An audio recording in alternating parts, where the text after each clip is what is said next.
Hello children, welcome again to online classes। बच्चों, आज मैं आपको हिंदी व्याकरण पढ़ाऊंगी जो कि आपके पाठ्य पुस्तक व्याकरण पुष्प से लिया गया है और इसका शीर्षक है अपठित गद्यांश यानी अनसीन प्रोज पैसेजेस। तो बच्चे सबसे पहले हम क्या समझेंगे कि अनसीन पैसेज या अपठित गद्यांश क्या होता है। अपठित गद्यांश जैसा कि इसके नाम से ही प्रतीत हो रहा है, अपठित माने बिना पढ़ा हुआ, जो कभी पढ़ा ना गया हो। ठीक है, तो ये आपका इससे ये तात्पर्य है कि ऐसे गद्यांश जो विद्यार्थी ने पाठ्यक्रम में अपनी निर्धारित पाठ्य पुस्तक, जो कौन सी निर्धारित है, जो कि आपकी प्रिस्क्राइब्ड बुक है जिसको आप पढ़ रहे हैं स्कूल में, उस पुस्तक में बिल्कुल भी ना हो वो पाठ। तो विद्यार्थियों के गद्य बोध की परख के लिए उन्हें विभिन्न विषयों से संबंधित गद्यांश पढ़ने के लिए दिए जाते हैं, जिन पर आधारित लघु उत्तरीय प्रश्नों के उत्तर उन्हें लिखने होते हैं। लघु उत्तरीय माने शॉर्ट आंसर्स लिखने होते हैं और इनमें प्रश्न बहुविकल्प भी हो सकते हैं, यानी मल्टीपल चॉइस, कई ऑप्शंस उसके हो सकते हैं जिनके उत्तर दिए गए विकल्पों में से चुनकर देने होते हैं। आपके सामने कई आंसर्स होंगे और आपको उसमें से सब एक से भी लगेंगे, लेकिन आपको उनको पढ़ के समझना होगा कि कौन सा सही और कौन सा गलत है।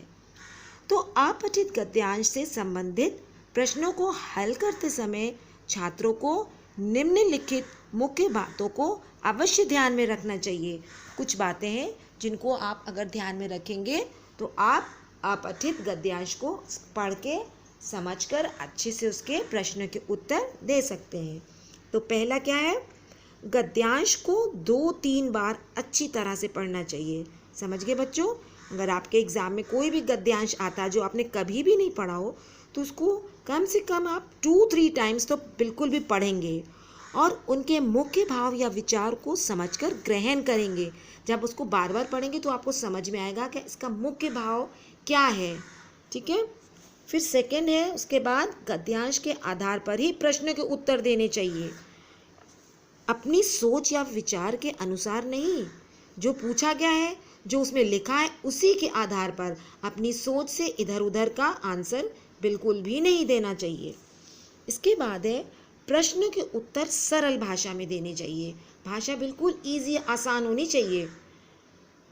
इसके बाद है, गद्यांश का शीर्षक यानी उसका टाइटल, उसकी हेडिंग उचित, छोटा और मूल भाव को प्रकट करने वाला होना चाहिए, यानी कि उसकी ओरिजिनलिटी को प्रकट करे। बिल्कुल भी नकली या बनावटी तो बिल्कुल भी ना हो और बिल्कुल छोटा हो, बहुत बड़ा नहीं होना चाहिए, सटीक होना चाहिए, बिल्कुल परफेक्ट। उसके बाद है, बहुविकल्पीय प्रश्नों के उत्तर के सभी विकल्प आपको सही लग सकते हैं, किंतु एक विकल्प ही सबसे सही होता है। अतः सोच समझकर ही सही उत्तर विकल्प का चुनाव करना चाहिए। यानी कि आप जब पढ़ेंगे आपको लगेगा ये भी सही है, ये भी सही है, क्योंकि वो एकदम उनके आंसर मिलते जुलते रहते हैं, लेकिन उनमें से सिर्फ एक ही सही होता है। और आपको यदि कन्फ्यूजन हो रहा है तो उसको आप बार बार पढ़िए तो आपको समझ में आएगा कि इसमें कौन सा सही है। तो बच्चों, आप समझ गए, ये कोई आपके लिए नया नहीं है, आप इसको छोटी क्लासेस से करते आ रहे हैं, तो ये आप अच्छे से कर लेंगे। अब इसके बाद आपकी पाठ्य पुस्तक में बहुत सारे पैसेजेस, गद्यांश दिए गए हैं, जो कि उसमें से मैं एक गद्यांश को पढ़कर आपको एग्जाम्पल के लिए समझा रही हूँ। बाकी मैं आपको PDF के द्वारा भेजूंगी, उसको आप स्वयं पढ़ के समझेंगे। तो मैं इसको पढ़ूंगी, आप ध्यानपूर्वक सुनेंगे। कुछ व्यक्ति सोचते हैं कि मानव अब सभ्य और शिक्षित हो गया है, अतः उस पर किसी भी प्रकार के नियमों का बंधन नहीं होना चाहिए। लेकिन व्यक्ति को यदि सभी प्रकार के नियमों के बंधन से मुक्त कर दिया जाए तो चारों ओर वन्य जैसी अव्यवस्था आ जाएगी। मानव मानव ही है, देवता नहीं। उसमें सुप्रवृत्तियाँ और कुप्रवृत्तियाँ दोनों ही होती हैं।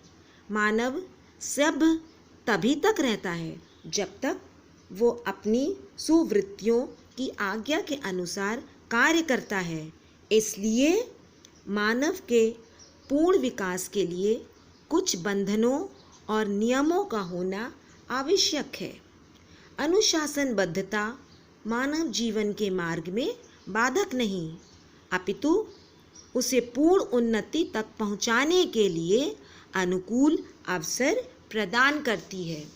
तो बच्चों, आपने सुना इस गद्य में क्या बोला गया है कि आजकल मानव सभ्य और शिक्षित हो गया है। वो किसी भी प्रकार के बंधनों में उसको रहना पसंद नहीं उसको, लेकिन अगर बंधनों से मुक्त कर दिया जाए तो एक वन्य जैसा माहौल हो जाएगा। जैसे कि वन्य में पशु पक्षी स्वतंत्र होकर घूमते हैं, उनमें सभ्यता नहीं होती। तो इसलिए मानव को सभ्यता में रखने के लिए, उसकी उन्नति में करने के लिए नियमों का होना बहुत आवश्यक है। अब नीचे कुछ प्रश्न दिए गए हैं जो कि गद्य से संबंधित है। तो इन प्रश्नों के उत्तर आपको गद्य को पढ़कर उसके आधार पर ही देने होंगे। पहला प्रश्न है का। कुछ व्यक्ति ऐसा क्यों सोचते हैं कि नियमों का बंधन नहीं होना चाहिए? अब इसके ऑप्शंस क्या दिए गए हैं? पहला है क्योंकि इससे स्वतंत्रता छिन जाती है, गलत। दूसरा है क्योंकि बंधन गुलामी का प्रतीक है, ये भी गलत। तीसरा है क्योंकि मानव अब सभ्य और शिक्षित हो गया है, ये सही है। और चौथा है क्योंकि नियमों का बंधन तरक्की के रास्ते में बाधक है, ये गलत है। तो बच्चों, कौन सा सही है? क्योंकि मानव अब सभ्य और शिक्षित हो गया है। इसके बाद खा है मानव मानव ही है, देवता नहीं से क्या तात्पर्य है? पहला है मानव में केवल सुप्रवृत्तियाँ ही होती हैं, गलत। दूसरा है मानव देवताओं से अधिक बुद्धिमान होता है, गलत। तीसरा है देवता में केवल सुप्रवृत्तियाँ होती हैं, गलत। चौथा है मानव में सुप्रवृत्तियाँ और कुप्रवृत्तियाँ दोनों ही होती हैं, ये सही है, चौथा सही है। इसके बाद है गा। नियमों के अभाव का समाज पर क्या प्रभाव पड़ेगा? इसके ऑप्शंस देखिए। पहला है समाज छिन्न भिन्न हो जाएगा, गलत। दूसरा है समाज में वन्य जैसी अव्यवस्था आ जाएगी, ये सही है।